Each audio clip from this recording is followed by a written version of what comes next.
Hello दोस्तों, welcome back to our YouTube channel Shekhawati education. उम्मीद है आप लोग हमारे चैनल से पढ़ते हुए ज़रूर बेनिफिट ले रहे होंगे। इंग्लिश की क्लास में हमारा टॉपिक चल रहा है टेंस। इसमें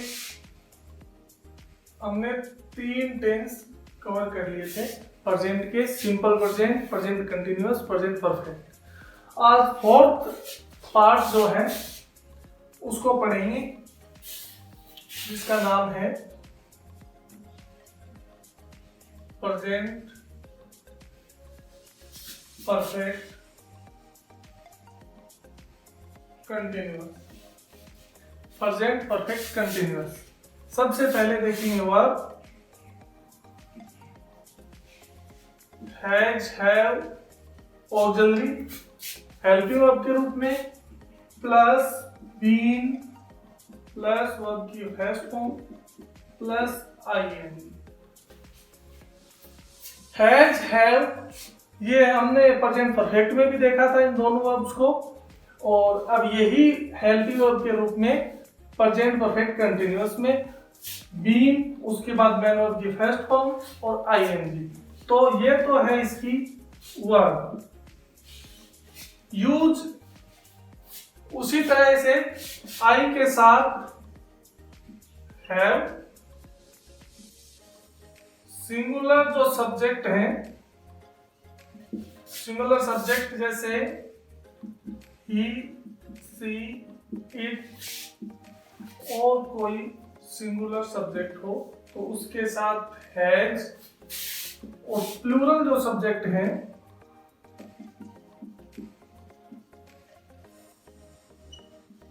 जैसे वी, यू, दे और कोई प्लूरल नाउन हो तो उनके साथ हैव के रूप में हेल्पिंग वर्ब का यूज किया जाता है। बाकी बीन दोनों इस तीनों सिचुएशन में लगेगा, आई के साथ भी सिंगुलर और प्लूरल सब्जेक्ट के साथ वर्ब की फर्स्ट फॉर्म होगी और आईएनजी होगा ही होगा। तो ये तो देखा हमने इसकी वर्ब को। अब देखते हैं इसका पैटर्न स्ट्रक्चर क्या होगा। तो ये सिंपल है, प्रेजेंट परफेक्ट की तरह ही है। फिर भी एक बार देख लेते हैं, यदि कोई सेंटेंस आपका अफर्मेटिव है, मतलब सकारात्मक है, तो सब्जेक्ट जैसा सब्जेक्ट है, सिंगुलर है तो हैज, प्लूरल है तो have, plus been plus verb की फर्स्ट फॉर्म प्लस आईएनजी, और उसके बाद इस टेंस में 2 प्रीपोजिशन का यूज किया जाता है, वो है फॉर या सिंस, उसके बाद कोई टाइम। इस टेंस में पर्टिकुलर यही चीज अलग है, फॉर और सिंस का यूज कहां किया जाएगा। ये 2 प्रीपोजिशंस हैं, इनका यूज आपको करना आना चाहिए, बाकी कोई इसमें खास नहीं है। यदि नेगेटिव है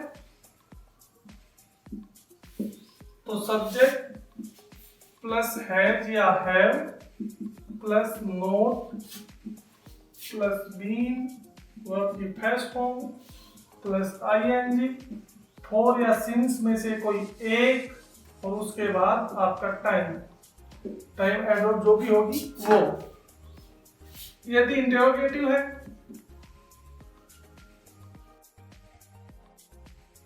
तो 2 टाइप से शुरू हो सकता है। यदि हेल्पिंग वर्ब से है तो हैज या have plus subject plus been plus verb की फर्स्ट फॉर्म प्लस आईएनजी, और वही फॉर या सिंस में से कोई एक, और उसके बाद टाइम। ये WH वर्ड से शुरू हो रहा है तो इससे पहले आपको वो WH वर्ड ऐड कर देना है। तो ये सिंपल इसके 3 हमने पैटर्न बना लिए, स्ट्रक्चर बना ली कि कैसे ये स्ट्रक्चर में सेंटेंस में किस प्रकार से इसकी वर्ब को यूज किया जाता है। अब जो इसमें एक पर्टिकुलर बात है, विशेष है, वो है फॉर और सिंस की, कि कहां पर आपको फॉर का यूज करना है और कहां आपको सिंस का यूज करना है, और फिर कैसे वो टाइम होगा। अब जैसे मैं 2 सेंटेंस लिखता हूं, पहले देखें। Mister Sharma has been teaching English for 2 hours। तो यहां पर तो फॉर और उसके बाद 2 hours। अगर इसी सेंटेंस को लिखूं, mister Sharma has been teaching English since morning. यहां पर प्रीपोजिशन का यूज हुआ है सिंस और आगे टाइम। तो हमें यहां पर समझना है कि कहां पर तो फॉर का यूज होगा और कहां पर सिंस का यूज होगा, उसके बाद क्या टाइम होना चाहिए। तो देखिए, नोट कीजिए, मैं बताता हूं कि कहां पर फॉर यूज होगा, कहां पर सिंस होगा। देखिए,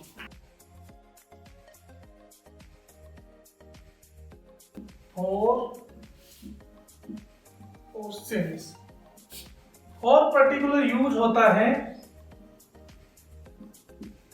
पीरियड ऑफ टाइम। बहुत बार स्टूडेंट्स इसमें कंफ्यूज रहते हैं कि कहां पर फॉर का यूज होगा, क्या पीरियड ऑफ टाइम है और क्या पॉइंट ऑफ टाइम है।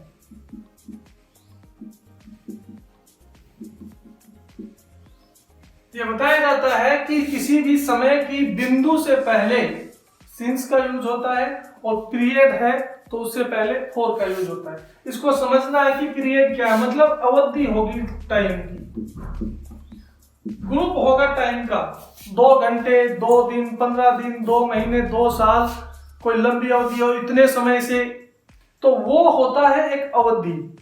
और कल से, आज से, सुबह से, शाम से, दोपहर से, 2 बजे से, एक पॉइंट, एक बिंदु हमें दिया जाता है कि इस बिंदु से।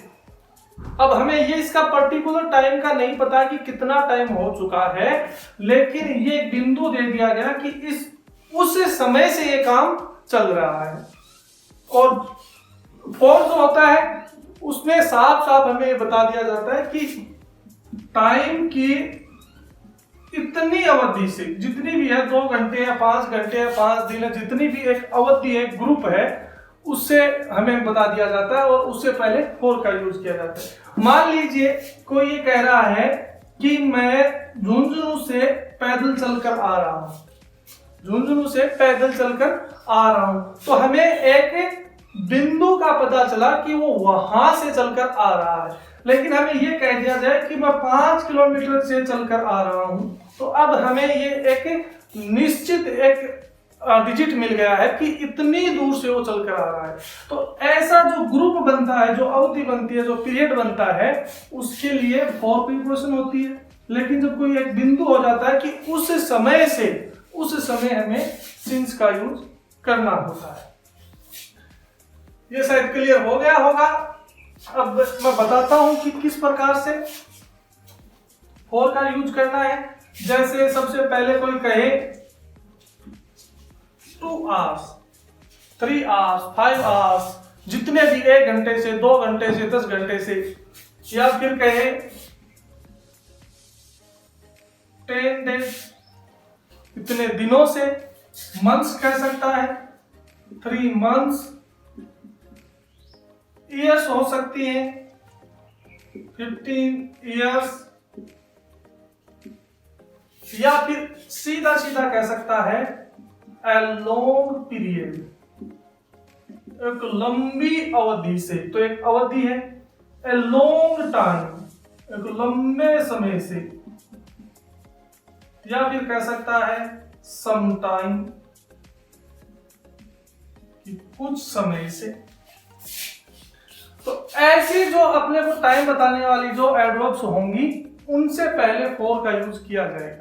यह जरूरी है ये समझना, यहाँ पर गलती हो जाती है कि कहाँ पर फॉर लगाना है और कहाँ पर सिंस का यूज करना है, ये आपका क्लियर होना जरूरी है। ये देखिए, सभी एक पीरियड बन जाता है। ये 2 घंटे हो गए, यहाँ पर 10 दिन हो गए, ये 3 महीने हो गए, यहाँ पर 15 साल हो गई। ये एक लंबा पीरियड हो गया, लंबा टाइम है, इसका भी पीरियड हो गया, और ये कुछ टाइम है, उसकी भी एक अवधि बन चुकी है। लेकिन इसकी बात करें तो कोई कह रहा है कि मैं ये काम कल से कर रहा हूं, कि कल से काम मैंने शुरू किया था और ये कल से काम चल रहा है। तो कल से चल रहा है, हमें निश्चित नहीं पता कि कल उसने कब शुरू कर दिया। कब शुरू नहीं किया, हमें एक ही आइडिया, एक ये हमें अनुमान है कि उसने कल से काम शुरू किया। उसने कह दिया कि मॉर्निंग से, नून से, आफ्टरनून से, इवनिंग से, या पिछली रात से,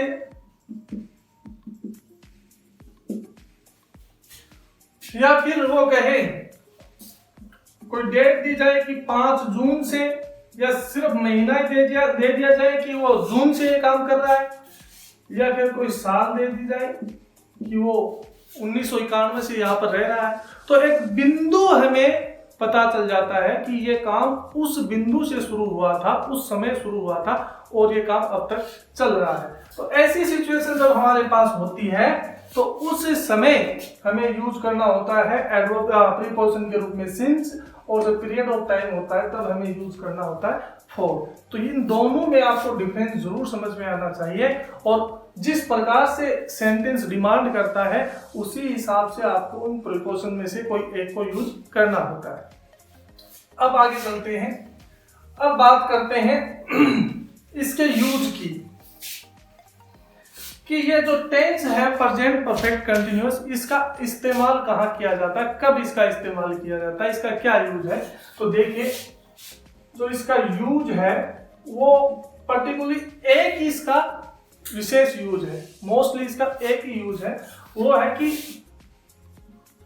जब कोई काम, जब कोई कार्य पहले शुरू हो चुका हो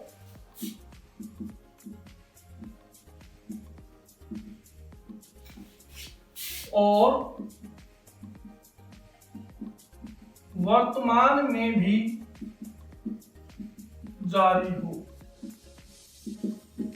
कोई ऐसा काम जब स्पीकर बोल रहा है उस समय के पहले ही शुरू हो गया था, लेकिन बोलते समय या सेंटेंस लिखते समय, किसी को बताते समय भी वो काम जारी हो, तो ऐसी स्थिति में हम यूज करते हैं प्रेजेंट परफेक्ट कंटिन्यूअस को। प्रेजेंट परफेक्ट को हमने यूज किया था कि काम पहले शुरू हुआ था लेकिन अब वर्तमान में वो काम पूरा हो चुका है, तो उस समय प्रेजेंट परफेक्ट। लेकिन अगर काम अभी भी जारी है, काम अभी भी यदि चल रहा है, तो उस स्थिति में हम यूज करते हैं प्रेजेंट परफेक्ट कंटिन्यूअस। और इसका पैटर्न मैंने बताया, सिंस और फॉर आपको जरूर याद रखनी है। अब इसके देखते हैं कुछ एग्जांपल्स और इसको और ज्यादा क्लियर कर लेते हैं। देखिए कुछ सेंटेंस लिखे हुए हैं, इन पर डिस्कस करते हैं। पहला है I have been swimming for 2 hours। I subject है, इसके साथ हैव ऑक्सिलरी हेल्पिंग वर्ब के रूप में, बीन स्विम वर्ब की फर्स्ट फॉर्म में आईएनजी, और उसके बाद हमारे पास टाइम है 2 hours। तो 2 hours है तो मतलब 2 घंटे का एक पीरियड है, एक अवधि है, तो इसके लिए हमने यूज किया फॉर प्रीपोजिशन का। नेक्स्ट है it has been raining since morning. एक बिंदु है, सुबह से बारिश हो रही है, इसलिए हमने यूज किया सिंस, क्योंकि हमारे पास था morning. It has been, it singular subject है, इसके साथ has preposition. They have been singing since 5 o'clock। 5 o'clock एक बिंदु है, 5 बजे से वो गा रहे हैं, तो 5 बजे से गा रहे हैं तो हमारे पास एक पॉइंट आ गया, एक बिंदु आ गया, तो इसलिए हमने यूज किया सिंस। ये इंटरोगेटिव सेंटेंस है, हाउ लॉन्ग हैव यू, यहां पर subject you, how long have you been learning English. आप कितने लंबे समय से इंग्लिश सीख रहे हो। अगर इसका आंसर हम बनाएं तो जैसे I have been learning English. अब आपको बताना है कि पिछले 6 महीने से सीख रहा है या फिर वो जनवरी से सीख रहा है, पिछले साल से सीख रहा है, वो अब क्या टाइम होगा वो आप पे डिपेंड करता है। अगर मैं बात करूं तो अगर मैं 3 महीने की बात करूं तो फॉर 3 months, पिछले 3 महीनों से सीख रहा है। यदि आपको कहना है कि मैं पहले महीने से जनवरी से सीख रहा हूं तो सिंस जनवरी। नेक्स्ट है they have been waving flags for the last half hour, पिछले आधे घंटे से। तो ये एक पीरियड हो गया टाइम का, पिछले आधे घंटे से वो फ्लैग्स को वेव कर रहे हैं, हिला रहे हैं, झंडों को हिला रहे हैं। तो यहाँ पर प्लूरल सब्जेक्ट था, है उसके साथ हेल्प यू अप और मैन ऑफ वेव के साथ आईएनजी। नेक्स्ट है he has been crying since last night, तो पिछली रात से रो रहा है। तो पिछली रात हमारे पास एक बिंदु आया, सिंस का हमने यूज किया। He has been waiting for you for some time, ये देखो some time जो है ये एक पीरियड ऑफ टाइम है, बिंदु नहीं है कि वो पिछले कुछ समय से तुम्हारा इंतजार कर रहा है। तो एक अवधि है कि कुछ समय से आपका इंतजार कर रहा है, इसलिए हमारे पास प्रीपोजिशन का यूज हुआ for। Ram has been writing a book for a month, Ram एक महीने से किताब लिख रहा है, और प्रीपोजिशन का यूज क्योंकि यहाँ पर पीरियड ऑफ टाइम है। They have not been, ये नेगेटिव है, तो यहाँ पर हेल्पिंग वर्ब के तुरंत बाद not been play main verb की first form plus ING. Since morning, सुबह से वो नहीं खेल रहे हैं। Sita has not been teaching in this school since June, तो यहाँ पर सिंस पॉइंट ऑफ टाइम है, तो इसके साथ यूज हुआ सिंस प्रीपोजिशन का, और सिंगुलर सब्जेक्ट था हैज हेल्पिंग वर्ब के रूप में, और टीच मैन वर्ब की फर्स्ट फॉर्म उसके साथ आईएनजी। तो उम्मीद करता हूं आपको प्रेजेंट परफेक्ट कंटीन्यूअस टेंस समझ में आया होगा। इसका पर्टिकुलर एक यही यूज है। एक छोटा सा यूज और होता है कि किसी एक काम को बार बार रिपीट किया जाता है तो उसके लिए भी यूज कर लिया जाता है, लेकिन वो माइनर यूज है, उसको ऊपर इतना जोर नहीं दिया जाता है। नेक्स्ट जो टेंस है वो बहुत ही इंपॉर्टेंट है, इसको बड़े ध्यान से देखना है, इससे हर एग्जाम में क्वेश्चन पूछा जाता है, और वो टेंस है सिंपल पास्ट टेंस। देखिए नेक्स्ट हमारा टेंस है सिंपल पास्ट, या इसे पास्ट इंडेफिनिट भी बोला जाता है।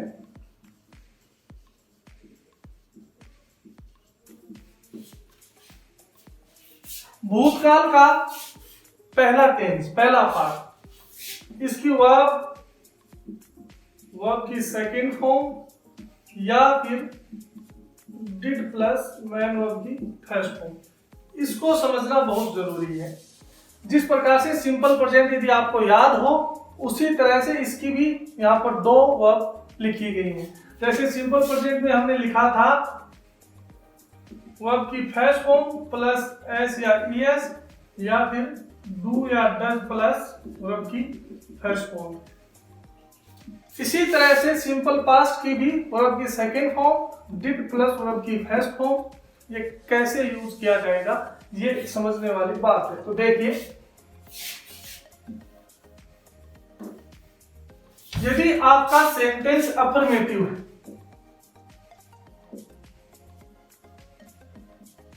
सेंटेंस यदि आपका सकारात्मक है, अफर्मेटिव है, तो सब्जेक्ट जो कोई भी हो, हमें कोई फर्क नहीं पड़ता कि सब्जेक्ट सिंगुलर है या प्लूरल है, आई है या यू है, ही है या कोई नाउन है, कोई फर्क नहीं पड़ता। यदि सिंपल पास्ट में कोई अफर्मेटिव सेंटेंस लिखा जाता है तो उसके साथ मैन वर्ब की सेकंड फॉर्म का यूज किया जाएगा। यदि सकारात्मक सेंटेंस है तो आपको ना डिड यूज करना, ना मैन वर्ब की फर्स्ट फॉर्म यूज करनी है, आपको केवल वर्ब की सेकंड फॉर्म का यूज करना है। यदि सेंटेंस नेगेटिव है, यदि सेंटेंस नकारात्मक बना रहे हैं, तो फिर आपको did plus not plus man verb की फर्स्ट फॉर्म का यूज करना है। सेंटेंस यदि अफर्मेटिव है, सकारात्मक है, तो आपको मैन वर्ब की सेकंड फॉर्म। यदि सेंटेंस नेगेटिव है तो आपको did plus not plus man verb की फर्स्ट फॉर्म, और यदि सेंटेंस इंटेरोगेटिव है तो आपको डिड प्लस वर्ब की फर्स्ट फॉर्म, इसका यूज करना है। तो अब आपको समझ में आया होगा कि कहां पर वर्ब की सेकंड फॉर्म का यूज करना है, कहां आपको डिड प्लस वर्ब की फर्स्ट फॉर्म का यूज करना है। सेंटेंस अगर मैं आपको बताऊं तो देखिए, he wrote a letter yesterday. उसने कल एक लेटर लिखा था। सब्जेक्ट है सिंगुलर है, सिंगुलर हो चाहे प्लूरल हो हमें कोई फर्क नहीं पड़ता, क्योंकि ये सेंटेंस है वो है अफर्मेटिव, सकारात्मक सेंटेंस है। राइट की सेकंड फॉर्म हमने लिखी मैन वर्ब के रूप में रोट, उसके बाद ये ऑब्जेक्ट आ गया और ये एडवर्ब आ गया। तो ये अफर्मेटिव सेंटेंस था, इसलिए हमने मैन वर्ब की सेकंड फॉर्म को यूज किया।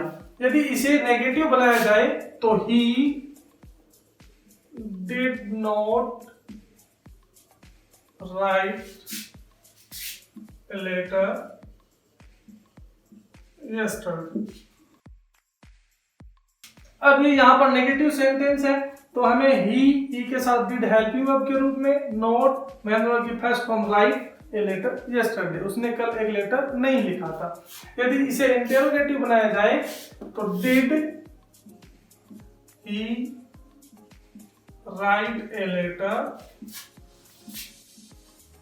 यस्टरडे। क्या कल उसने एक लेटर लिखा था? अब इसको जब प्रश्नवाचक बनाया, इंटेरोगेटिव बनाया, तो हेल्पिंग वर्ब को पहले रखा, उसके बाद सब्जेक्ट, उसके बाद मैन वर्ब की फर्स्ट फॉर्म ए लेटर और ये हो गया एडवर्ब यस्टरडे। तो आपको समझ में आया होगा कि मैन वर्ब को आप कैसे यूज करोगे वर्ब की सेकंड फॉर्म के रूप में, और डिड प्लस वर्ब की फर्स्ट फॉर्म का आपको कहाँ यूज करना है। अब देखिए ये पैटर्न आपने इसका देख लिया। एक बार फिर से अगर रिपीट करूं तो अगर अफर्मेटिव सेंटेंस आप बना रहे हो तो जो भी सब्जेक्ट हो उसके बाद वर्ब की सेकंड फॉर्म, उसके बाद ऑब्जेक्ट या फिर जो एडवर्ब है वो एडवर्ब। यदि आपका नेगेटिव है तो सब्जेक्ट सिंगुलर हो चाहे प्लूरल हो, subject plus did plus not plus man verb की फर्स्ट फॉर्म, उसके बाद ऑब्जेक्ट या एडवर्ब। यदि इंटेरोगेटिव हो और हेल्पिंग वर्ब से शुरू हो रहा है तो did plus subject plus verb की फर्स्ट फॉर्म प्लस ऑब्जेक्ट या एडवर्ब हो वो। और यदि WH वर्ड से शुरू हो रहा है तो इससे पहले WH वर्ड। ये इसके बने पैटर्न और ये थी इसकी वर्ब। तो आपको सिंपल पास्ट टेंस की वर्ब को ध्यान रखना है कि कहां पर आपको वर्ब की सेकंड फॉर्म का यूज करना है, कहां पर आपको डिड प्लस वर्ब की फर्स्ट फॉर्म का यूज करना है। अब देखिए दोस्तों, अब हमें सिंपल पास्ट टेंस के यूजेस देखने हैं और उसके बाद नेक्स्ट टेंस भी पढ़ना है पास्ट कंटिन्यूअस। तो ये इसके यूजेस और पास्ट कंटिन्यूअस टेंस को हम पढ़ेंगे नेक्स्ट वीडियो में। तब तक आप हमारे पिछले वीडियोस को देखते रहें, सीखते रहें, प्रैक्टिस करते रहें। थैंक्स।